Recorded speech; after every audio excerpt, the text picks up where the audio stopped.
Hello everyone, Radhe Radhe, જય શ્રી કૃષ્ણ, જય માતાજી. કેમ છો બધા? મજામાં ને? તો આજે યાર હું તમારા માટે ખૂબ જ ઇમ્પોર્ટન્ટ ટોપિક ઉપર વિડીયો લઈને આવી છું.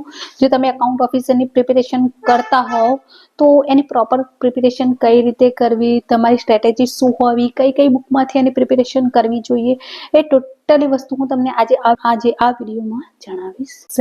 બીકોઝ મેં એકાઉન્ટ ઓફિસરની પ્રિલિમ એક્ઝામ ખાલી 2 મહિનાની પ્રિપેરેશનમાં જ ક્રેક કરી હતી. જો કે મને થોડો બેનિફિટ એ હતો કે હું મારે સીએ કરેલું હતું એટલા માટે મને થોડો બેનિફિટ મળ્યો, પણ તમે પણ જો પ્રોપર સ્ટ્રેટેજીથી તૈયારી કરશો તો તમને 100% રિઝલ્ટ મળશે. તો ચલો જણાવો કે તમારે એની પ્રિપેરેશન કઈ બુકમાંથી કરવાની છે અને કઈ રીતે કરવાની છે. સૌથી પહેલા આ વસ્તુ એ છે કે જો તમે એકાઉન્ટ ઓફિસરની એક્ઝામ આપવા જઈ રહ્યા છો તો સૌથી પહેલા એનું સિલેબસ ડાઉનલોડ કરી લો. ફિઝિકલ કોપીમાં તમે ડાઉનલોડ કરી લો. જ્યારે પણ તમે પ્રિપેરેશન કરવા બેઠો એની સાથે જ રાખો અને ટીક કરો કે તમારા કયા કયા ટોપિક થઈ ગયા છે, બરાબર? એટલે સૌથી પહેલું તો આપણે સિલેબસ જોવાનું છે. સિલેબસ જોયા પછી શું કરવાનું છે?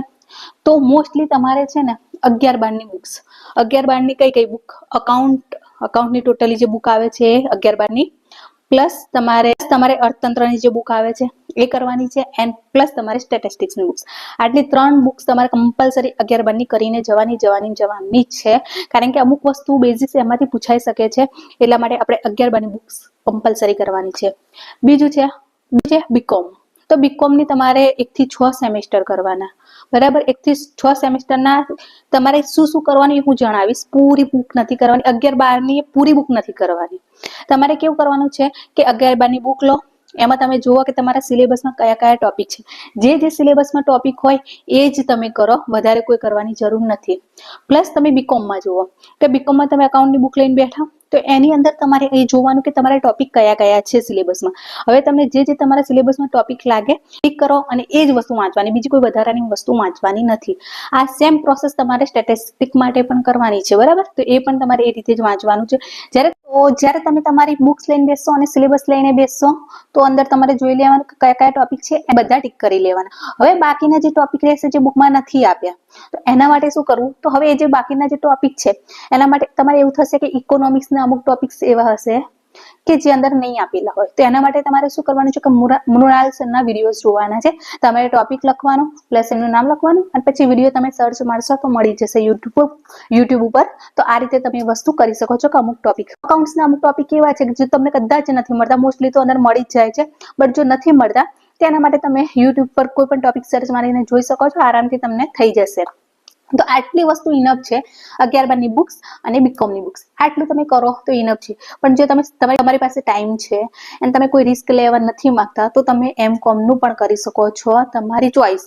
કમ્પલસરી નથી, તમે ખાલી 11-12 અને બીકોમનું કરી નાખો તો ઇનફ છે. બટ તમે કોઈ રિસ્ક લેવા નથી માંગતા, સારો એવો સ્કોર કરવા માંગો છો તો તમે એમકોમની બુક્સ પણ કરી શકો છો. હવે રહ્યું આ તો અકાઉન્ટ્સનું પત્યું. હવે જીએસ માટે શું કરવું? તો જીએસ માટેની જે બુક્સ છે ને એ મેં ઓલરેડી બુક લિસ્ટ લખી છે કે જીપીએસસીની બુક માટે તમારી જીએસની બુક આવે છે ને એ જ તમારે છે. બટ તમારે શું કરવાનું છે કે અકાઉન્ટ ઓફિસરની જ્યારે તમે પ્રિપેરેશન કરો છો તો જીએસ ઉપર વધારે ધ્યાન નહીં આપવાનું. મેં પણ નહોતું આપ્યું, મેં જીએસમાં ખાલી અમુક ટોપિક કરી લીધા હતા.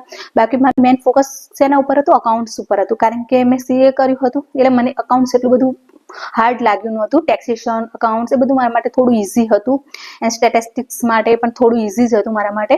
તો તમે આ રીતે તમારું અકાઉન્ટ્સ ઉપર વધારે ધ્યાન આપો રાધર દેન જીએસ, કારણ કે જીએસ એટલું બધો ભંડાર છે ને કે તમે રીડિંગ કરીને થાકશો પણ એ ઓછું નહીં થાય. એટલા માટે જો જીએસમાં તમારે કયા કયા ટોપિક કરવાના છે કે ધારો ઇતિહાસ છે તો ઇતિહાસમાં તમે સિંધુકીની સભ્યતા કરી શકો છો, પછી બૌદ્ધ ધર્મ, જૈન ધર્મ કરી શકો છો, પછી વાઘેલા વંશ, ચાવડા વંશ એ બધા કરી, સોલંકી વંશ એ કરી શકો છો, પછી મહાગુજરાત આંદોલન કરી શકો છો, ગાંધીજી વિશે થોડું કરી શકો છો. તો આ જે ઇમ્પોર્ટન્ટ ટોપિક છે એ તમારે કરવાના છે. પછી ધારો કે બંધારણ છે તો બંધારણમાં તમે અમુક કરી શકો છો, પછી મૂળભૂત અધિકારો, ફરજો, રાજનૈતિક માર્ગદર્શક સિદ્ધાંતો કરી શકો છો. પછી તમારે કરવાનું રહેશે રાષ્ટ્રપતિ, ઉપરાષ્ટ્રપતિ.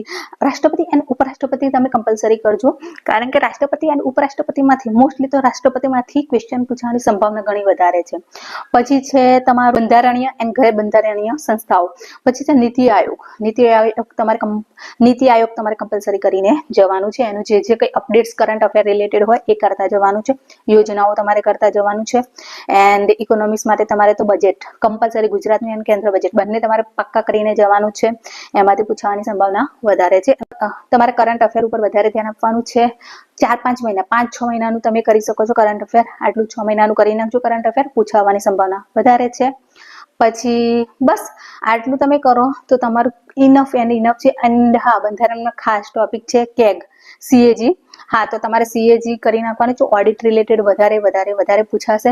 જે કોઈ ધારો કે તમારે બંધારણમાં જે ઓડિટ રિલેટેડ ટોપિક આપેલા હશે એ બધા તમારે કમ્પલસરી કરીને જવાના છે. તો આટલું વસ્તુ કરો, ઇનફ છે તમારા માટે. આરામથી તમારી એક્ઝામ ક્રેક થઈ જશે.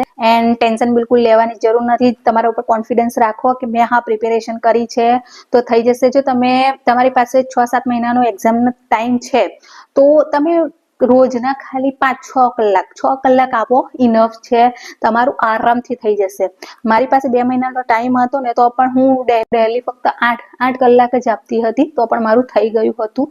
તો તમારી પાસે જો ઇનફ ટાઈમ છે તો સારી રીતે પ્રિપેરેશન કરો, પ્રોપર સ્ટ્રેટેજીમાં તૈયારી કરો, થઈ જશે. અને એ કહેવાય છે ને કે મન હોય તો માંડવે જવાય. જો તમારી ઈચ્છા હશે કે મારે એકાઉન્ટ ઓફિસર બનવું છે અને મારે એક્ઝામ ક્રેક કરવી છે તો 110% થશે.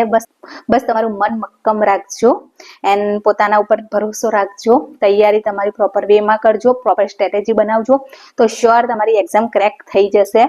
મારે એક વસ્તુ મારાથી ભૂલ થઈ ગઈ હતી કે મેં મેન્સ ઉપર મારી કોઈ સ્ટ્રેટેજી એ ટાઈમે નહોતી બનાવી. મારે 2 મહિનામાં અકાઉન્ટ ઓફિસરની મેં અકાઉન્ટ ઓફિસરની એક્ઝામ વિશે વિચાર્યું પણ નહોતું. બસ ફોર્મ ભર્યું અને એક્ઝામ આવી તો લાગ્યું કે ચલો 2 મહિના છે તો એક્ઝામની પ્રિપેરેશન કરીએ, થઈ જશે. એન્ડ બસ પ્રિપેરેશન ચાલુ કરી હતી બટ પોઝિટિવ રિઝલ્ટ આવી ગયું હતું. એન્ડ પછી વધારે મેન્સ માટે ટાઈમ મળ્યો નહોતો એન્ડ મારી એટલી તૈયારી પણ નહોતી. ફ્રેન્કલી કહું તો એ ટાઈમે મારી એટલી પ્રિપેરેશન પણ નહોતી. તો આગળ ઘણા બધા વિડીયોઝ અમારી સાથે શેર કર્યા છે. જો ના જોયા હોય તો જોઈ શકો છો.